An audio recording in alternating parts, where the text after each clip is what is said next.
Hello students. तो आज काफ़ी टाइम के बाद मैं आप लोगों के लिए पीवाईक्यू सीरीज़ नंबर 16 लेकर आई हूं, जिसके अंदर की हम बात करेंगे preparation and utilisation of learning material. और इसके साथ साथ हम आईसीटी यानी कि information technology and its uses से जितने भी हमारे इंपॉर्टेंट क्वेश्चन बनते हैं वो मैं आज आप लोगों के साथ डिस्कस करने जा रही हूँ। तो आप अच्छे से इस वीडियो को देखना और साथ ही साथ में खुद से इसके आंसर देने की कोशिश भी करना। चलिए फिर स्टार्ट करते हैं आपके फर्स्ट क्वेश्चन से। क्वेश्चन नंबर फर्स्ट है आपका, teaching learning material is also known as. शिक्षण सामग्री को और किस रूप में जाना जाता है? तो आपने ये बताना है कि जो हम टीचिंग लर्निंग मटेरियल की जब हम बात करते हैं तो उस टीचिंग लर्निंग मटेरियल को और हम क्या कह सकते हैं। First one is the instructional aid, second है आपका इवैल्यूएशन मेथड, थर्ड है आपका लर्निंग आउटकम, फोर्थ है आपका नन ऑफ दीज।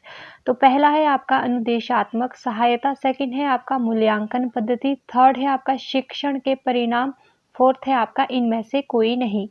तो अगर हम बात करें सबसे पहले फोर्थ ऑप्शन की, तो ये आप लोगों को पता है कि ये तो नहीं आएगा।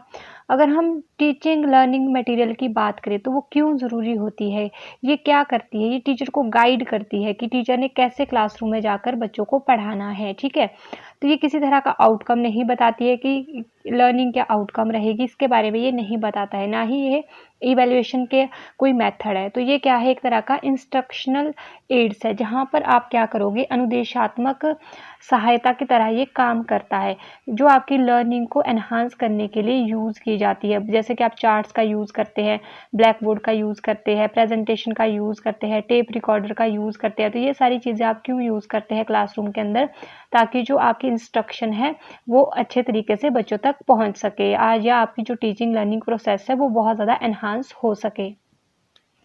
नेक्स्ट क्वेश्चन क्या है आपका, नेक्स्ट क्वेश्चन आपका कहता है purpose of teaching learning material. अब शिक्षण एवं अधिगम सामग्री के उद्देश्य क्या होते हैं, क्यों हम जो लर्निंग मटेरियल है उसको यूज़ करते हैं अपनी टीचिंग के अंदर। फर्स्ट है आपका रीइंफोर्समेंट यानी कि बच्चों का सुदृढ़ीकरण करने के लिए, सेकंड है गाइड टीचर एंड स्टूडेंट, शिक्षक एवं छात्र के लिए मार्गदर्शक का काम करता है, थर्ड है आपका स्किल यानी कि कौशल जो है वो बच्चों के अंदर और टीचर्स के अंदर डेवलप करता है, फोर्थ है आपका ऑल ऑफ अबव यानी कि उपयुक्त सभी। तो आई थिंक इसका आंसर आप सभी को पता होगा, तो इसका आंसर क्या हो जाएगा आपका, option number 4 all of above. क्योंकि जब भी हम टीचिंग लर्निंग की बात करते हैं तो ये रीइंफोर्समेंट यानी कि पूरा पुनर्बलन या सुदृढ़ीकरण के लिए यूज़ किया जाता है। टीचर को भी गाइड करता है, स्टूडेंट को भी गाइड करता है, या एक तरह से मार्गदर्शन दिखाता है कि किस तरह से पढ़ाना है। अगर किसी की वोकेबलरी बढ़ानी है तो उसको आप किस तरह से पढ़ा सकते हो, टेप रिकॉर्डर उसको दे सकते हो ताकि वो बार बार चीज़ों को सुने। ठीक है, या न्यूज़पेपर दे सकते हो ताकि जो है उसकी वोकेबलरी है वो बहुत ज़्यादा डेवलप हो सके। तो इस तरह से आप बहुत सारे टीचिंग लर्निंग मटेरियल को यूज़ कर सकते हैं, एंड स्किल को एनहांस करने के लिए भी हम यूज़ करते हैं टीचिंग लर्निंग मटेरियल्स का। नेक्स्ट क्वेश्चन है आपका, the first radio programme in India. भारत का पहला रेडियो कार्यक्रम कब शुरू हुआ? तो इसके बारे में मैंने आपको बहुत ही डिटेल में बताया था पहले भी जब हमने बात की थी। फर्स्ट ऑप्शन है आपका 1937, सेकंड है 1998, थर्ड है 2001, फोर्थ है 1923। तो इसका जो राइट आंसर है वो है ऑप्शन नंबर 4 1923। तो ये भी कब की बात है, तो ये जून की बात है ना, जून 1923 में पहला जो है भारत का रेडियो कार्यक्रम शुरू हुआ था। अगर मैं बात करूं 1937 की, तो स्कूल ब्रॉडकास्ट प्रोग्राम आपका सबसे पहले स्टार्ट हुआ था 1937 में। अगर हम 1998 की बात करें तो इग्नो ने अपना AIR सबसे पहले चलाया था 1998 में। अगर हम 2001 की बात करें तो ज्ञानवाणी जो है आपका रेडियो प्रोग्राम वो सबसे पहले 2001 में स्टार्ट हुआ था। तो ये कुछ एक इम्पॉर्टेंट फैक्ट्स है आपके यहाँ से। नेक्स्ट क्वेश्चन है आपका, ICT स्टैंड्स फॉर। ये तो आप लोगों को आना ही चाहिए क्योंकि तो बहुत ही बेसिक सा क्वेश्चन है। तो ICT का मतलब क्या होता है, इंफॉर्मेशन कम्युनिटी टेक्नोलॉजी, सेकंड है आपका इंफॉर्मेशन कम्युनिकेशन टेक्नोलॉजी, थर्ड है आपका इंफॉर्मेशन कॉमन टेक्नोलॉजी, फोर्थ है आपका नन ऑफ दिस। तो इसका जो राइट आंसर है वो क्या हो जाएगा आपका, वो हो जाएगा आपका इंफॉर्मेशन कम्युनिकेशन टेक्नोलॉजी। ठीक है, नेक्स्ट क्वेश्चन है आपका, the purpose of ICT use in education is to. शिक्षा में ICT के उपयोग का उद्देश्य, कि हम जब भी एजुकेशन की बात करते हैं तो वहाँ पर हम ICT का उपयोग क्यों करते हैं।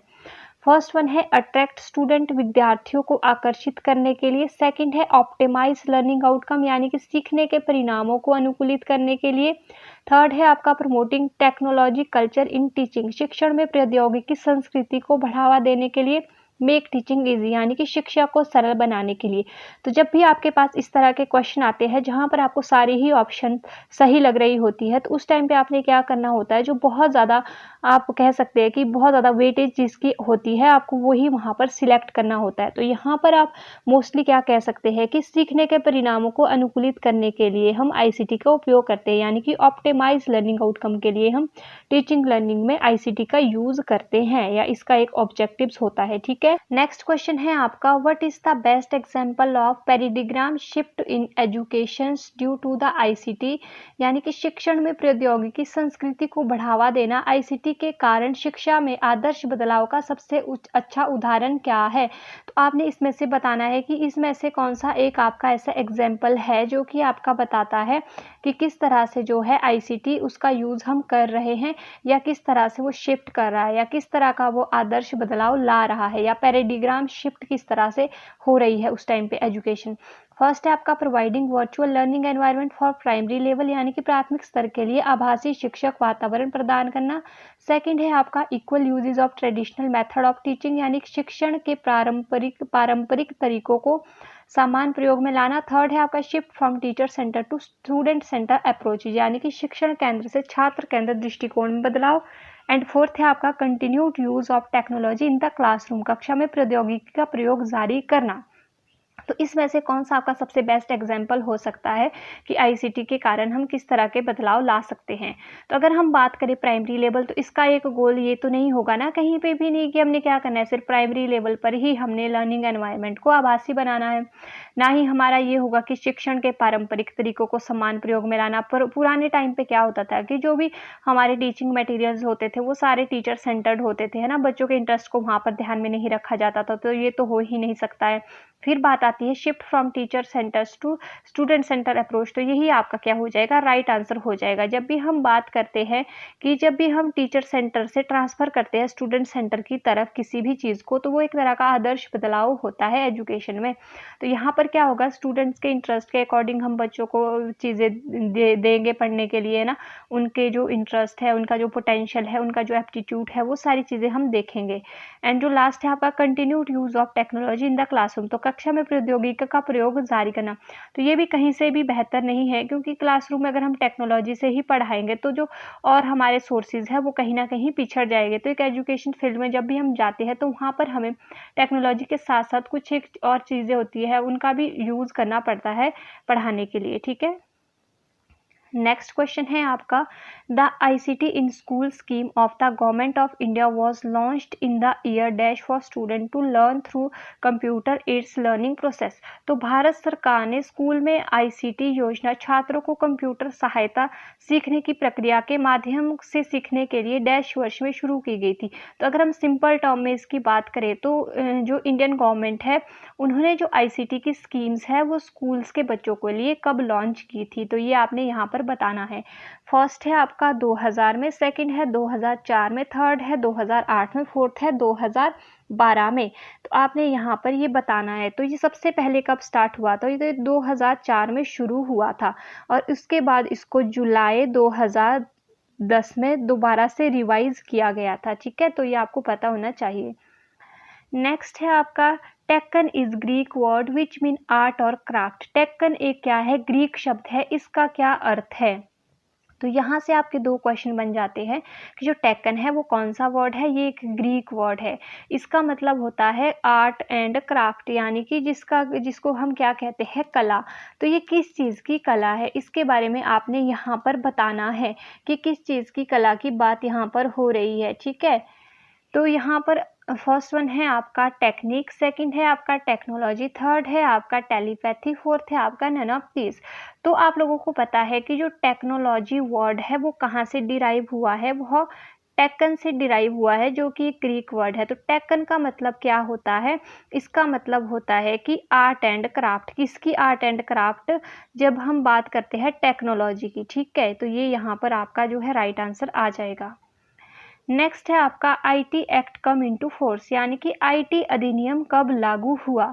फर्स्ट है आपका 17 अक्टूबर 2000, सेकंड है आपका 15 जून 2000, थर्ड है आपका 1 अक्टूबर 2000, फोर्थ है आपका 9 जुलाई 2000। इसका जो राइट आंसर है वो है आपका 17 अक्टूबर 2000। तो 17 अक्टूबर 2000 को सबसे पहले जो है वो आईटी अधिनियम को लागू किया गया था। ठीक है, ये भी इंपॉर्टेंट डेट है, ये आपको यहाँ से याद रहनी चाहिए। नेक्स्ट क्वेश्चन है which of the following is Doordarshan education television channel. तो निम्नलिखित में से कौन सा दूरदर्शन शिक्षा टेलीविजन चैनल है। ठीक है, फर्स्ट है आपका गुरुकुल, सेकंड है आपका ज्ञान भारती, थर्ड है आपका ज्ञान दर्शन, फोर्थ है आपका विद्या। तो आपने बताना है, तो इसका जो राइट आंसर है वो हो जाता है आपका ज्ञान दर्शन। ठीक है, तो ज्ञान दर्शन क्या है आपका दूरदर्शन शिक्षा टेलीविजन चैनल है। ठीक है, नेक्स्ट क्वेश्चन है आपका who is known as father of modern media education. किसे आधुनिक मीडिया शिक्षा का जनक कहा जाता है। एजरडाल, सेकंड है आपका चार्ल्स बेबिस, एंड थर्ड है आपका फ्लैडर, फोर्थ है आपका ननपतीस। तो इसका जो राइट आंसर है वो है आपका ऑप्शन नंबर 1। ठीक है, ऑप्शन नंबर 1 आपका राइट आंसर आ जाता है, एडजर डेले। तो एडजर डेले को ही मॉडर्न जो मीडिया एजुकेशन के फादर के रूप में जाना जाता है। एंड लास्ट क्वेश्चन है आपका how do we connect and work on internet by using.